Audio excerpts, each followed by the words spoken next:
নিম্মি পাখি গাছে বসে কাঁদছিল। তখনই ওখানে চিনকুটিয়া আসে। নিমি বোন, কি হয়েছে? তুমি কাঁদছো কেন? কি বলবো দাদা, আমার দুটো বাচ্চাই খুব অসুস্থ।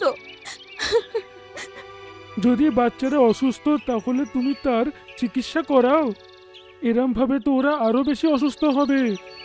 দাদা, আমি তো চিকিৎসা করাতে চাই, কিন্তু তুই তো জানিস পেঁচা বৈদ্যর ওখানে যদি কারোর চিকিৎসা করানো হয় তাহলে ও বদলে শস্যর দানা চায়, না হলেও কারোর চিকিৎসা করে না। আরে তুই ওর কাছে তো একবার যা, গিয়ে ওর সাথে একবার কথা বল।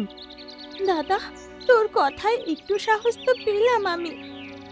যাই পেঁচা বৈদ্যর কাছে, আর ওকে সাহায্যের কথা বলি একটু।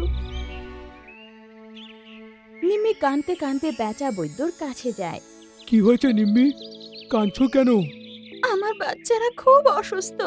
অসুস্থ থাকলে চিকিৎসা করা। চিকিৎসা করার জন্যই তো এখানে বসে আছি।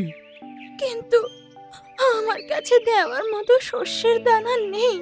কিন্তু তার বদলে তো তুমি চিকিৎসা করবে না। হ্যাঁ, আমি দানা ছাড়া চিকিৎসা করব না। আমি ওষুধের জন্য এত দূর উড়ে যাই, আমার পরিশ্রমের একটু ফল তো আমার পাওয়া উচিত। আমি ওষুধের বদলে তোমার ঘরের সব কাজ করব, শুধু তুমি আমার বাচ্চাদের ওষুধ দিয়ে দাও। আচ্ছা ঠিক আছে, তোর বাচ্চার চিকিৎসা করব। তুই আমার বাসাটা পরিষ্কার কর। নিম্মি ঘর পরিষ্কার করতে লেগে যায়।